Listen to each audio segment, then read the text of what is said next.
It's my pleasure to introduce Senator Maggie Hassen. She's done amazing things for our coalition. We have a drug-free community grant, and now we have a CARA, Comprehensive Addiction and Recovery Grant. And I know Congressman Chris Pappas is here, he's next. Senator Hassen's first. Both of them have supported the work that we do, and we're so grateful to both of them at a federal level. So. Thank you very, very much, not only for the introduction, but for your extraordinary work. 20 years, and a much bigger room, right? Because your work, the work of the entire coalition, has really seen this growth and seen this increasing strength in Raymond and beyond as people come together to focus on what's really important and to focus on strengthening our children and our youth and our communities, and as a result, our economy and our state and our country. So I am really grateful to everybody here. I don't want to miss anybody. I should acknowledge I am very pleased to be here with Congressman Pappas. I am very grateful to be here with Special Agent John Delana, who I've done a lot of work with. And I'm very grateful to all the members of law enforcement, educators, families, everybody here, but particularly the young people over here, because you are all making an extraordinary difference, and you are gaining the skills that will mean you will keep making a difference throughout your lives, and that's of course what you need to do in a democracy. That's what makes this democracy work. So I can't tell you what an honor it is for me to be here with all of you this morning. To all of the awardees who are going to be recognized later on, not clear to me whether my crack team is going to yank me before I actually get to see you get the awards. So if I do miss that, just know how grateful I am for your work, and congratulations. These awards are all really, really well deserved. I want to talk a little bit just about the difference that young people in New Hampshire have made and are making on this very, very important issue of substance misuse as well as mental health. What it means, what your activism has done to strengthen not only your community but our state. As you all know, I was governor as we began to see a big, big increase in fentanyl use in New Hampshire and a big increase in fentanyl overdoses.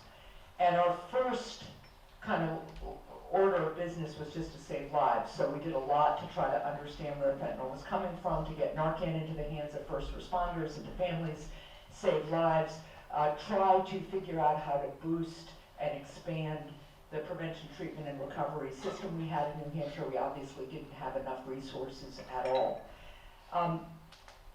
We began to make some of that progress thanks to so many people in this room. And then I became a senator, and I still remember going to a meeting in Plastow of individuals who were in recovery, but they were meeting too with families who had lost somebody to an overdose or to the disease of substance use disorder.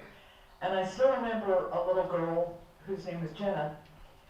When I first got to the event, it was started with a potluck supper and then everybody met. Her parents were kind of whispering to her and kind of nudging her to me the way adults do when they want a young kid to go talk to somebody.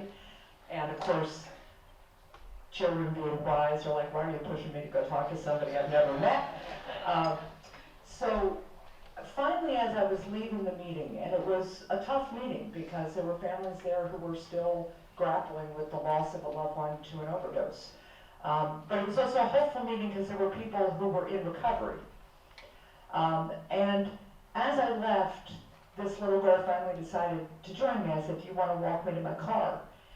And she did, and I said, what is it you want to talk to me about? And she said, I want to tell you what my life has been like since my cousin died of an overdose.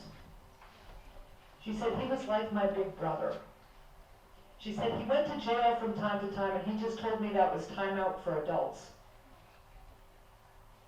But you know, my aunt is sad all the time, and my mom is sad all the time, and Senator, I just want you to know, I was so proud of that 9-year-old little girl, but I was so heartbroken that a 9-year-old little girl in New Hampshire had to tell her United States Senator that things were not all right and that these awful opioids were killing people. So I have been proud to partner with all of you to work to turn the tide. And the work has taken me down to the southern border, occasionally with Special Agent Delana, to make sure that our law enforcement has the tools they need to detect synthetic opioids like fentanyl. It's taken me to China to confront the Chinese government officials who were turning a blind eye to fentanyl production in their country. And then we came back and we passed a law so we have the power to sanction them if they don't live up to their commitments. It has taken me to healthcare facilities to talk with healthcare professionals. It has meant that I have met with law enforcement here in New Hampshire. It has meant that I have spoken with my fellow senators about what they're hearing from their constituents. Because I was pretty sure if there was a little girl named Jenna in New Hampshire who had this experience, there was a little girl in every other state in the country, and many more than that, who'd had that experience, who could talk to their senators and their members of Congress. So we've been able to do some things, and we need to do a lot more.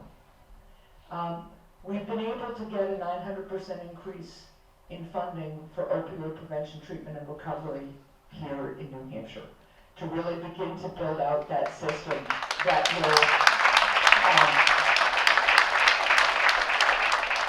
will help us get to the place where there is less and less demand for opioids in our state, right? And this has been a partnership from community level to state officials to federal officials throughout.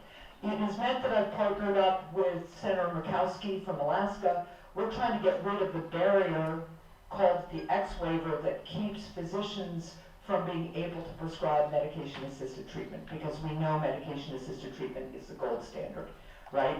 And so we pushed the administration, they've taken some steps, but we ultimately need to pass this law, and Senator Murkowski and I continue to work on that. And your voices have been really important in getting people to understand why this is so important. We've instituted the 988 hotline. So if you know somebody in mental health crisis, they can call 988. And if they are a veteran and they push 1 at the prompt, it will be veteran-informed care and support.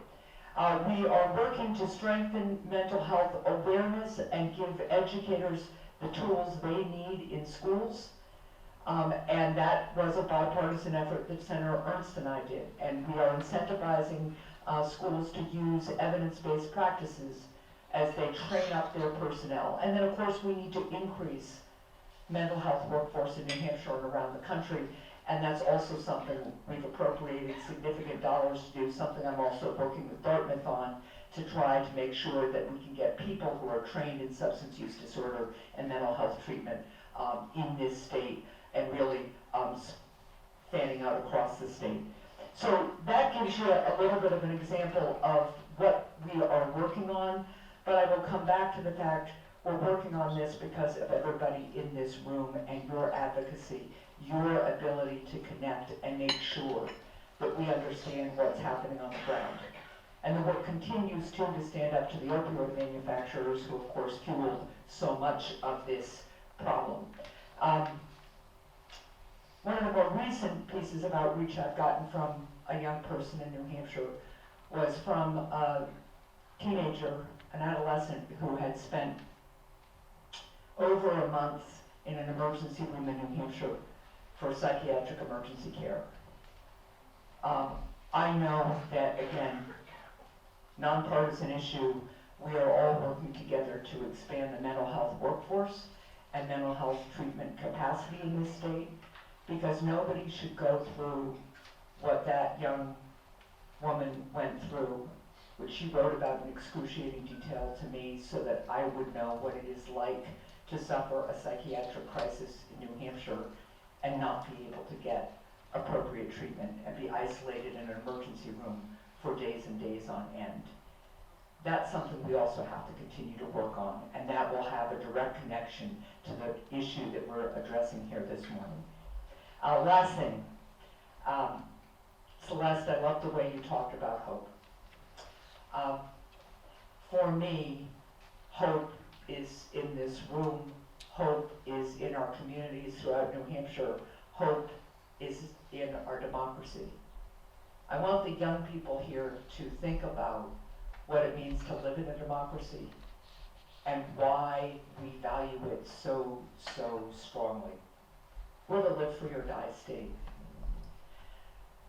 The power of a Jenna, the power of the teenager who wrote me a letter and said it's unacceptable to be stuck in an emergency room for 45 days. That power exists because we live in a democracy where every voice matters. Every person has the power to make a difference. Every person is recognized for the potential that they have and the difference they can make. That is a fragile thing. And over the course of human history, it doesn't happen by accident. It happened because our founders believed that every individual can make a difference and that their self-worth and dignity and potential has to be respected. That's what the Raymond Coalition is all about. That's what the young people who are powering it are all about. And that's why I am so hopeful about our future. Because when we care about each other and fight for each other, there's no stopping us. Thanks, everybody.